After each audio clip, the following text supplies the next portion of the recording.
Oke, selamat pagi, siang, sore, ataupun malam sebelumnya, Bapak.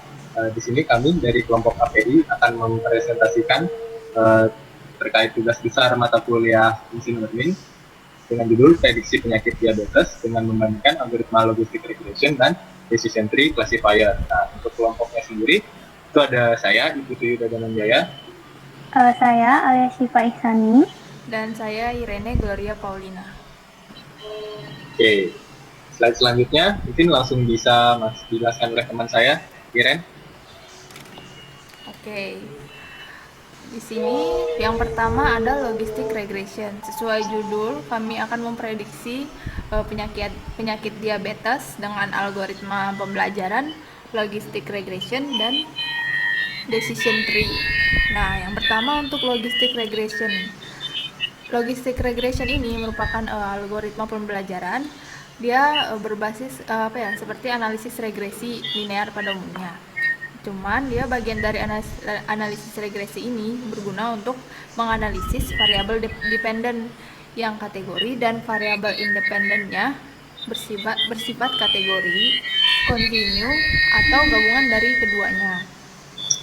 Nah, regresi logistik ini merupakan sebuah pendekatan untuk kita membuat sebuah model prediksi. Nah, ini merupakan grafik dari distribusi logistic regression. Jadi di logistic regression ini peneliti bisa memprediksi variabel terkait yang berskala dikotomi, yaitu yang bisa masuk dalam skala data nominal. Selanjutnya,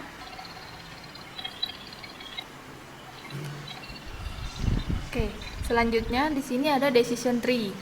Decision tree ini merupakan algoritma kedua yang kami gunakan dalam memprediksi penyakit diabetes.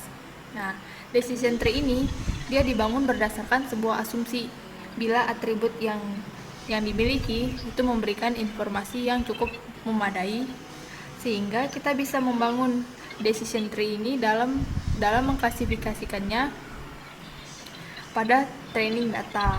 Decision tree ini pengambilan keputusannya dia untuk menentukan batas secara sekuensial, di mana juga dapat digunakan untuk pengambilan keputusan dan juga dalam membuat hipotesa.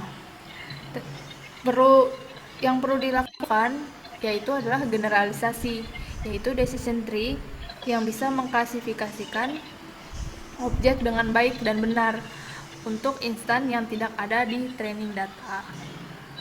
Nah, untuk decision tree. Kemudian di slide selanjutnya ada standard scalar. Nah, untuk algoritma preprocessing yang kami gunakan di sini adalah algoritma preprocessing standard scalar. Standard scalar itu merupakan kelas dari sklearn untuk melakukan normalisasi data agar data yang nanti digunakan tidak memiliki penyimpangan yang besar atau tidak mempunyai noise. Nah, sklearn adalah modul dari bahasa pemrograman Python yang dibangun di atas NumPy, SciPy, dan Matplotlib. Nah, sklearn ini fungsinya dapat membantu melakukan preprocessing data ataupun melakukan training data untuk kebutuhan machine learning. Oke, selanjutnya akan dijelaskan oleh teman saya. Pada slide ini akan dijelaskan oleh saya. Nah, saya akan menjelaskan terkait dataset yang kelompok kami gunakan. Nah, sebelumnya sumber dari dataset yang kami gunakan itu berasal dari Kaggle. Nah, Kaggle sendiri merupakan suatu situs atau platform untuk berlomba dalam pembuatan model terbaik untuk menganalisa atau memprediksi suatu dataset. Oke, mungkin kita bisa langsung saja ke Kaggle. Nah, dan jadi dataset yang kami gunakan pada sistem yang kami bangun, nah itu kami dapat dari sini. Nah, pada Kaggle ditampilkan dataset dalam bentuk seperti ini. Nah, jumlah dataset ini ada sebanyak 2000 data. dengan 9 kolom, yaitu yang pertama ada perigenesis. Nah, di sini apa? Di sini itu merupakan jumlah kehamilan. Nah, selanjutnya ada glukosa, tekanan darah, ketebalan lipatan kulit, serum insulin, nah BMI. BMI sendiri merupakan body mass index. Nah, jadi indeks massa tubuh. Nah, di mana indeks massa tubuh ini didapat dari hasil dari berat tubuh dalam satuan kilo dibagi dengan tinggi tubuh dalam satuan meter dikuadratkan. Oke, selanjutnya ada diabetes pedigree function. Nah, diabetes pedigree function sendiri merupakan fungsi riwayat diabetes. Selanjutnya ada age dan outcome. Nah, outcome pada dataset yang kami gunakan ini bentuknya 0 dan 1. Nah, 1 menggambarkan positif dan 0 menggambarkan negatif. Nah, bentuk output yang seperti ini biasa disebut sebagai klasifikasi biner.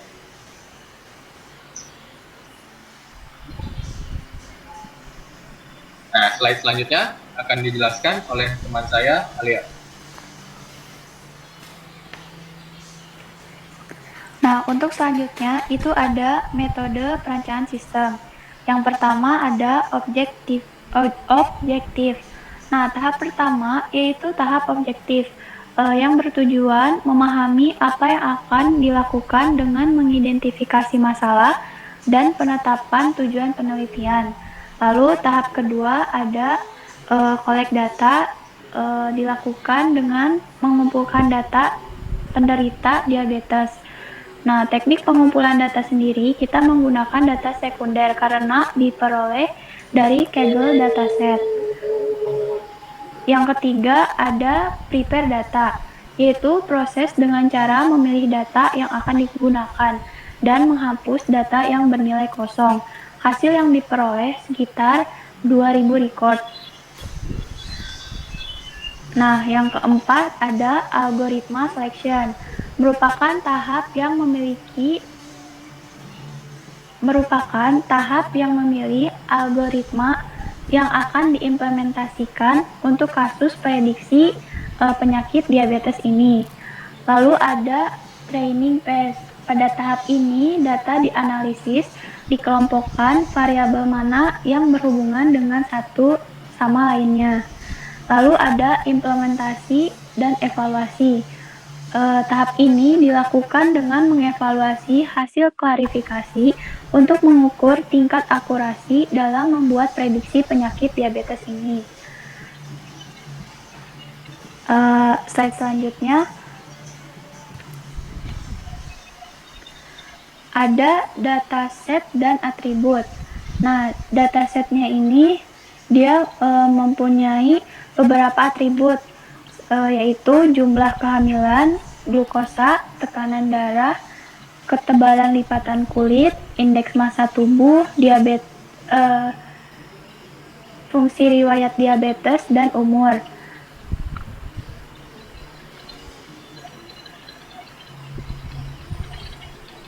Oke, selanjutnya ke implementasi program. Baik, kita lihat ke programnya. Nah, program sendiri kami buat menggunakan Google Colab dengan bahasa pemrograman Python. Oke, mungkin langsung bisa dijelaskan oleh teman saya Alia. Nah, untuk baris pertama itu ada import pandas. Nah, pandas sendiri adalah sebuah library untuk menyelaraskan data. Baris kedua ada import NumPy, adalah sebuah library untuk pembuatan array. Lalu di sini ada data. Nah, data ini berfungsi untuk menampung dataset yang akan digunakan. Lalu ada pdread CSV. Nah, pdread CSV ini dia dataset yang hanya membaca untuk format CSV saja. Setelah itu kita mendeklarasikan variabel data yang menyimpan dataset.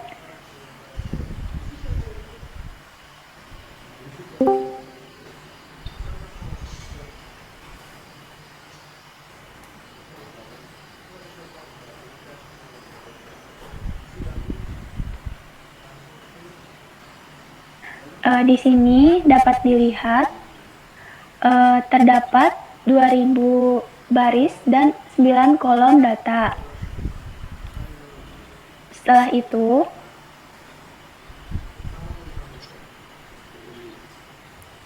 kita tampilkan variabel data menggunakan fungsi info untuk memastikan tidak ada data yang kosong. Nah, di sini sudah terdapat 9 kolom dan tidak ada variabel yang kosong dan tidak ada kolom yang kosong. Dan jika terdapat data yang kosong pada suatu kolom, maka kolom tersebut harus dihapus agar tidak mempengaruhi model learning yang akan dibuat nantinya. Setelah itu, kita akan describe. Nah, di sini tampil data describe. Misalnya untuk glukosa, dia mempunyai nilai min-nya itu 0 dan mempunyai nilai max-nya 199. Setelah itu,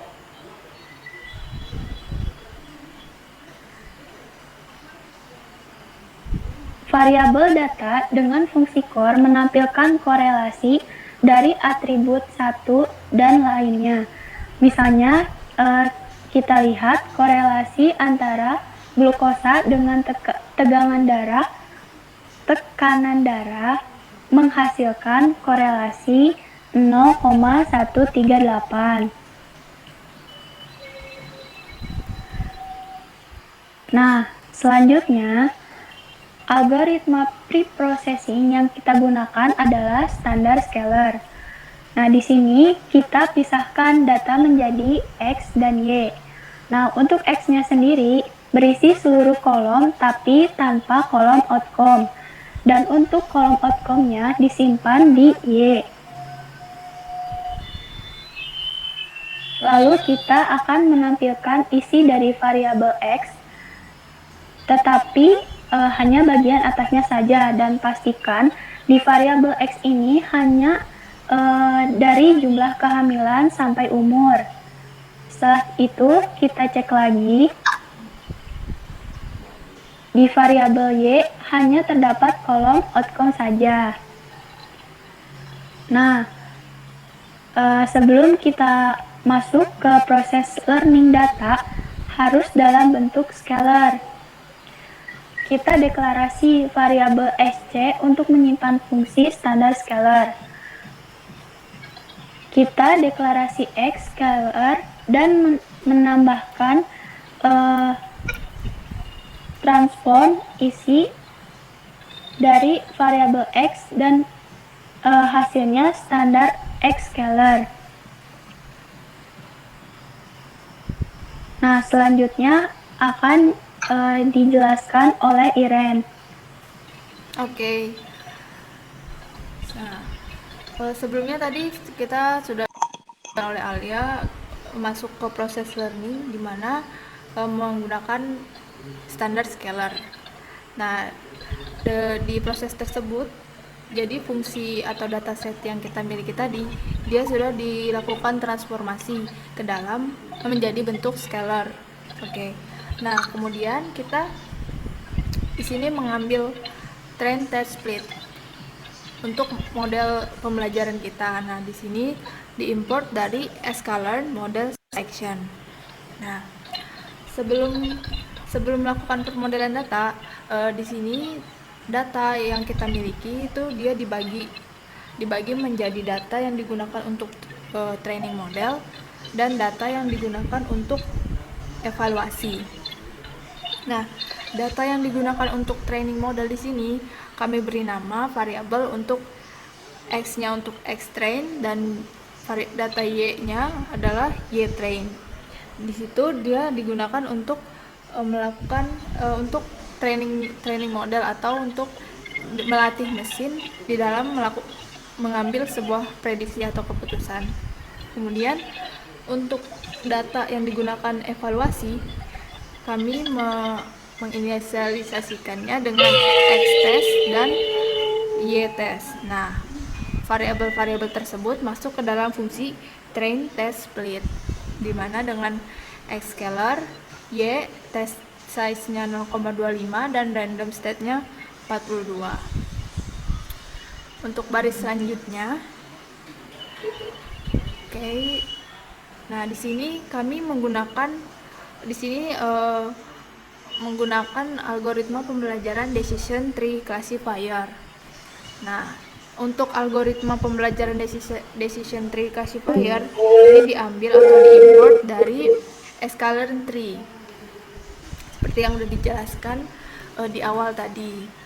Nah, decision tree classifier ini dia masuk ke dalam sebuah variabel DT model.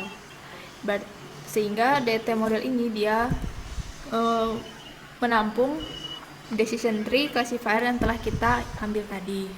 Kemudian DT model fit X-train Y-train itu merupakan fungsi untuk fitting X-train dan Y-train, di mana data-data tadi akan dilatih untuk melakukan sebuah prediksi. Nah, setelah dilakukan sebuah prediksi, maka kita bisa memperoleh skor dari prediksi dari training tadi. Nah, DT model score untuk fungsi DT model score, X-test dan Y-test ini merupakan untuk membandingkan untuk menampilkan skor antara data training dengan data evaluasi yang kita punya. Untuk baris selanjutnya, oke. Untuk baris sebelumnya itu merupakan program untuk decision tree. Yang sekarang ini merupakan masuk ke dalam algoritma yang kedua, yaitu logistic regression. Untuk proses pertama sama seperti yang awal tadi, melakukan import dari train test split dari sklearn model selection. Oke, kemudian algoritma pembelajaran logistic regression pertama diimport dulu dari sklearn linear model. Kemudian logreg model, variabel logreg model itu dia menampung logistic regression yang kita panggil tadi.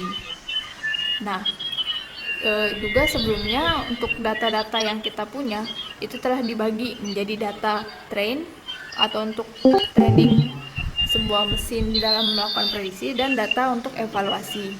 Nah, logreg model fit itu juga tadi sama seperti sebelumnya, di mana fungsi untuk fitting X-train dan Y-train.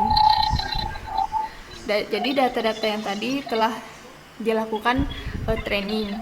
Kemudian logreg model score juga untuk menampilkan skor seberapa presisi dari hasil learning atau pembelajaran tadi dengan yang dibandingkan dengan data untuk evaluasi tadi. Oke. Kemudian setelah tadi kita sudah mendapat skor dari masing-masing algoritma pembelajaran, di sini kita akan menampilkan skor dari decision tree classifier model dan logistic regression model. Di sini kita dapat skor decision tree classifier sebesar 96,6% dan untuk logistic regression model sebesar 79,4%.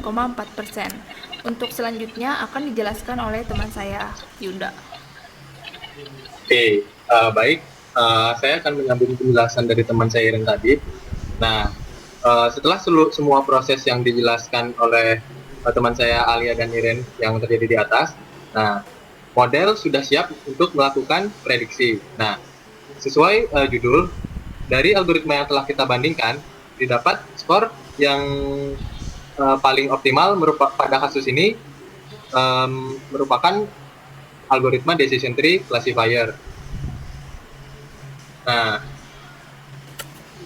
jadi untuk kita memprediksi, kita akan menggunakan si algoritma decision tree classifier. Nah,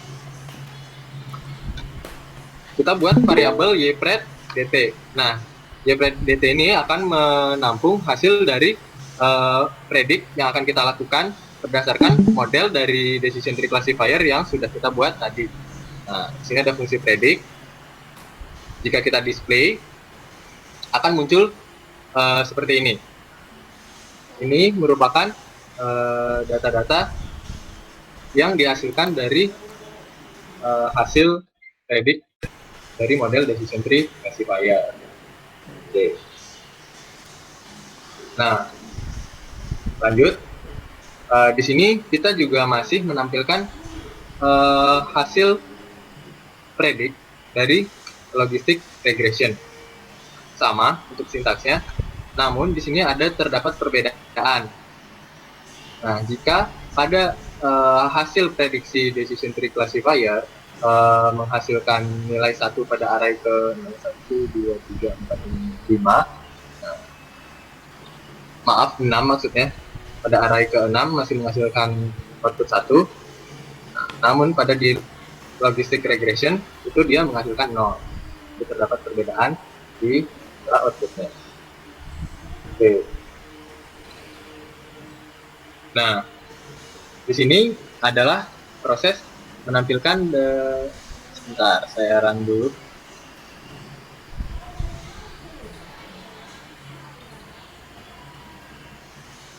Nah,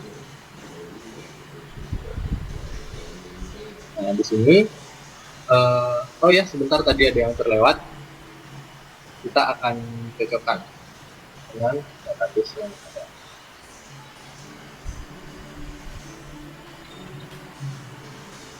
Oke, nah, jadi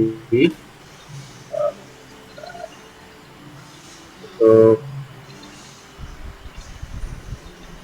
decision tree classifier, nah, pada array ke 0, output yang dihasilkan dari hasil prediksi model decision tree classifier menghasilkan 1, sama seperti yang data sebenarnya. Nah, jadi dataset array kedua menghasilkan 0, 3, 1, 4, 1.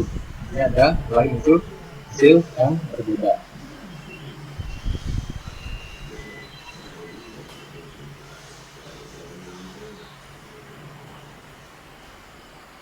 Nah, ini untuk menampilkan output dari tes atau predict.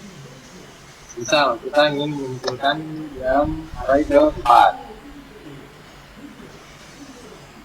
Array ke-4 berarti inputannya ada 0, 1, 2, 3, 4, 6. Ini. Nah, dia ada 1 untuk jumlah kehamilan. Terus glukosanya ada mendapat nilai 139, blood pressure-nya 62, dan seterusnya. Nah, menghasilkan nilai 0. 1, 2, 3, 4, 0. Nah, namun di sini menghasilkan nilai 1. Oke. Bagaimana dengan tes yang ketiga? Oke, yang ketiga menghasilkan positif. Oke. Bagaimana kalau yang data kedua?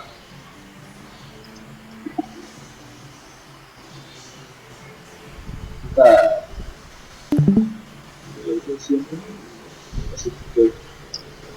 oh, data ke 1 maksudnya karena 0 dari array ke 0, 1 dan ke 1. Data kedua berarti kalau jika outputnya positif berarti ya array ke 1 yang negatif. Nah, 1 ke 0 ya positif.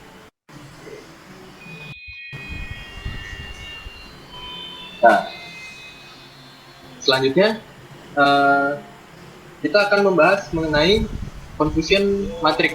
Nah, confusion matrix itu apa sih sebenarnya? Nah, jadi ketika kita sedang mengerjakan suatu atau membahas tentang machine learning, nah, di sini timbul nih bagaimana sih cara kita agar mendapat model yang paling baik, algoritma apa yang sebaiknya kita gunakan, nah, bagaimana agar efektif dan tingkat akurasinya bagus gitu. Nah, jadi ada bagan seperti ini yang menunjukkan angka 290 ini. Nah, itu merupakan true positif. ini false positif, ini false negatif, ini true negatif. Sebelumnya ini merupakan bagian untuk logistic regression.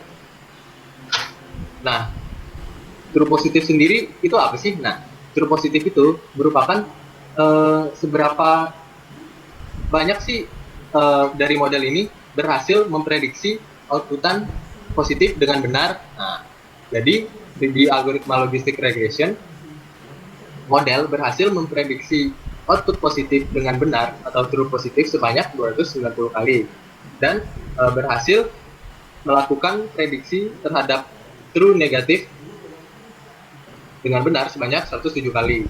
Nah, di sini terdapat kesalahan sebanyak 30 kali saat model memprediksi tentang outputan false yang positif. Dan terdapat kesalahan sebanyak 73 kali saat model memprediksi nilai false negatif. Nah, jadi ketika dia mengoutputkan negatif atau mendapat hasil negatif, model salah sebanyak 75 kali. Nah, kita bandingkan dengan hasil dari decision tree. Nah, sini dapat kita lihat pada algoritma decision tree, model dapat memprediksi dengan benar output positif sebanyak 307 kali.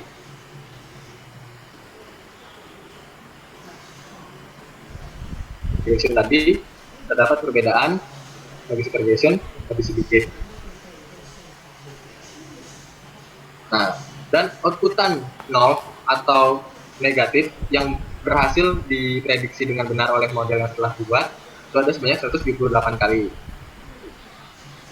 Model juga dalam decision tree ini model juga melakukan kesalahan, namun lebih minimum ketimbang algoritma logistic regression. Nah, di sini false positifnya banyak 13 kali dan false negatifnya atau kesalahan dalam outputan output 0 atau negatif sebanyak 2 kali. Oke. Mungkin seperti ini jika digambarkan. Selanjutnya kita juga ukur di sini yang kita lihat penting untuk kita ketahui itu ada akurasi, presisi, dan support. Oke. Pertama, mungkin kita mulai dari akurasi. Akurasi sendiri merupakan nilai yang menggambarkan seberapa akurat model dalam mengklasifikasi dengan benar. Untuk mendapatkan nilai akurasi sendiri, terdapat rumus. Nah, rumusnya itu true positif ditambah true negatif dibagi true positif ditambah true negatif ditambah false positif dan ditambah false negatif. Itu akan menjadi nilai dari akurasi. Selanjutnya ada presisi. Presisi sendiri apa sih? Nah, presisi menggambarkan tingkat keakuratan antara data yang diminta dengan hasil prediksi yang diberikan oleh model. Nah, jadi antara kita ingin mencari suatu data nih, dan output yang diberikan itu berapa presisi atau seberapa tepat. Presisi sendiri itu memiliki rumus true positif dibagi dengan true positif ditambah false positif. Selanjutnya itu ada recall. Recall sendiri itu menggambarkan keberhasilan model dalam menemukan kembali sebuah informasi. Recall juga memiliki rumus yaitu true positif dibagi dengan true positif ditambah false negatif. Oke. Nah, sekarang kita dapat nih dari rumus-rumus yang sudah disampaikan tadi dari kedua algoritma yang dibandingkan. Nah, di sini dapat dilihat decision tree mendapatkan skor yang lebih tinggi dibanding dengan algoritma logistic regression. Tentunya pada kasus yang kami hadapi dalam memprediksi diabetes dengan dataset yang terkait. Nah, tidak menutup kemungkinan untuk kasus-kasus yang lainnya, algoritma logistic regression lebih optimal dibanding dengan algoritma decision tree classifier. Nah, jika dilihat di sini perbedaan nilainya ada sebesar untuk decision tree classifier dan logistic regression. Oke. Kita kembali ke PPT.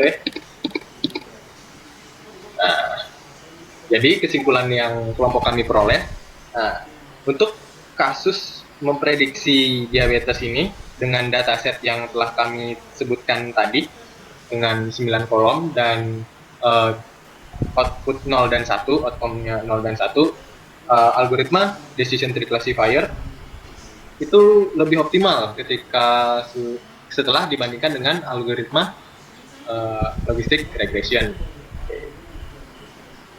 Mungkin itu yang kami dapat sampaikan mengenai tugas besar yang telah kami selesaikan kali ini.